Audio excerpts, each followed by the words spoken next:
In my last video, I talked about how I put myself through a somewhat accidental, but very effective film school. It looked like this: travel the world with my buddy, live on the cheap, and make a short documentary about a fascinating person every single week. It was an online web series called Humanity, and we taught ourselves how to shoot video, how to edit, how to produce and direct, how to capture decent audio, how to interview a wide variety of subjects, how to extract interesting information from that interview, and a host of other immeasurable skills and experiences that I can still carry with me to this day, a decade later.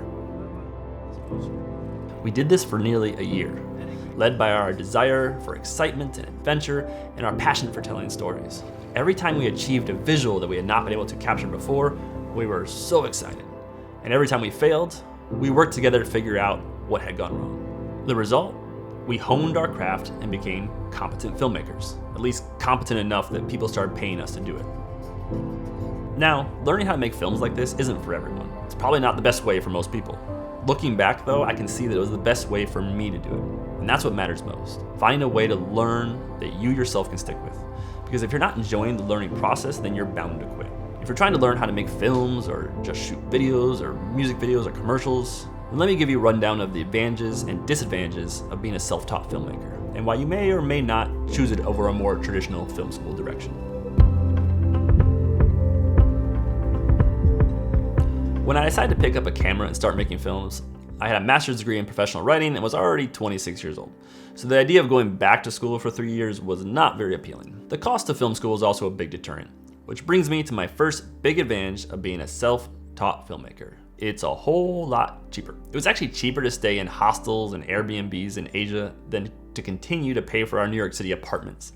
I was paying $800 a month for a room the size of a box in Brooklyn. The hostels we were staying in around Asia were often no more than $15 to $20 a night, which we split. Food was also much cheaper, even though we ate out almost every meal. As a result, my initial $6,000 that I saved up lasted me nearly 8 months. So if you're careful with how you spend your money, you can really stretch a modest amount of cash. To be fair, it's probably much more expensive now than it was in 2012 and 2013, but in certain parts of the world, you can still travel for a much lower cost than living in a large American city. On top of it being cheaper to travel than to live in a big city like New York, obviously this method of teaching yourself saves you tons of money compared to a traditional film school, which run upwards of nearly $75,000 a year. Seriously, go look at the NYU Film School website. $75,000 a year. There are some obvious advantages of going to a big film school, which I'll discuss later on in this video, but spending over $200,000 for a film school degree is a hard pill to swallow, especially since making films is not always financially successful. Another advantage of being a self-taught filmmaker is that we learned every aspect of filmmaking. We honestly didn't even know we were learning all the different aspects of filmmaking, but we had a very strong ally on our side: ignorance. Obviously, we knew that on big sets there were probably well-defined roles of who did what, but we just assumed that most filmmakers knew how to shoot, or also knew how to edit, or also knew how to produce and direct, or run sound, or how to lav a person, or how to run a boom pole, or how to integrate music and effects into your edit. It has become almost a necessity to be competent in at least one of the technical aspects of filmmaking: shooting the film, capturing sound for the film, or editing the film. If you want to make your own work, you will often have roughly $0 to make that work when you're first starting out. So if you're unable to shoot and edit, then the work won't get made. Or you have to ask for a lot of favors. 2 routes that I've tried never to take, or take as seldomly as possible.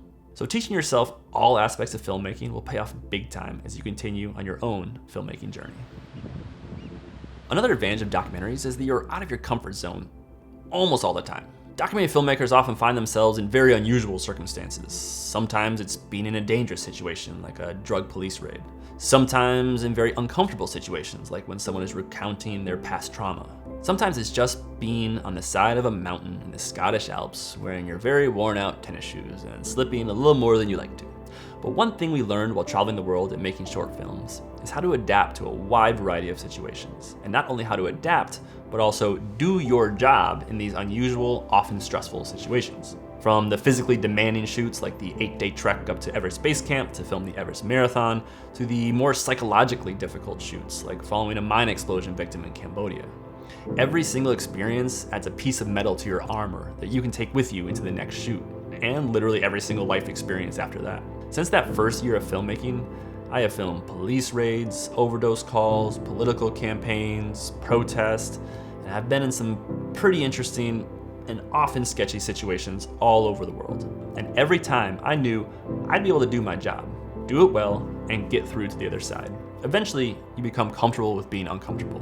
And short documentaries allow you to be uncomfortable in a large variety of situations so that you learn how to live with that and still get the work done. Now, there are some disadvantages of being a self-taught filmmaker or doing it the way I did it. The first is it's harder to find collaborators. This is probably the biggest problem with being a self-taught filmmaker versus going to a traditional film school. Listen to any filmmaking podcast, like Team Deacons, and nearly every successful cinematographer will have a similar story on how they got their start. They became one of the better cinematographers at their film school and started working on their own classmates' work. And those classmates turned out to be Martin Scorsese or Chloe Zhao. Not always, but a consistent theme from people I've met over the years were that many of their collaborators and people who they work with consistently in the industry are people they've known since film school, or through a wide network of film schools. People you know in the industry is by far the most important thing in order to get work from others. It may not be the most important thing to do work, but if you're looking to get hired in the industry as a cinematographer or editor or any other crew, it is your network that will make that happen.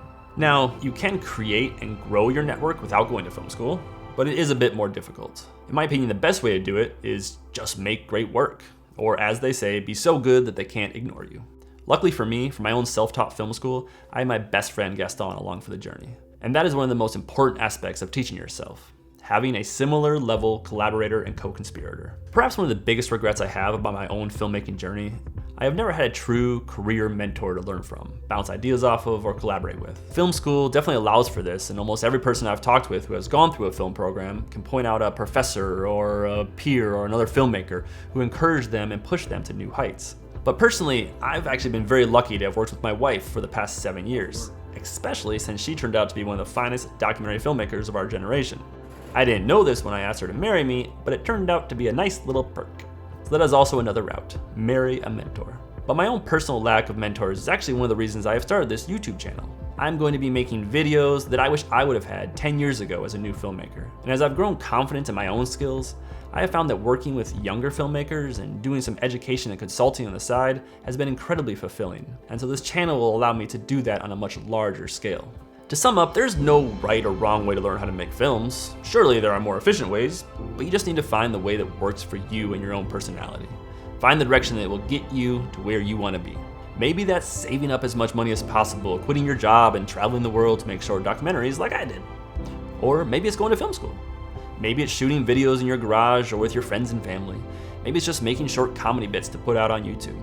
Or it might be none of these, or a combination of all of them. You might not know which path to take, but always try something. Sometimes it's not just one path, but a combination of many that end up working out. And what works for you might change. But as long as you're creating, you're doing something right. Whatever it is, just keep shooting.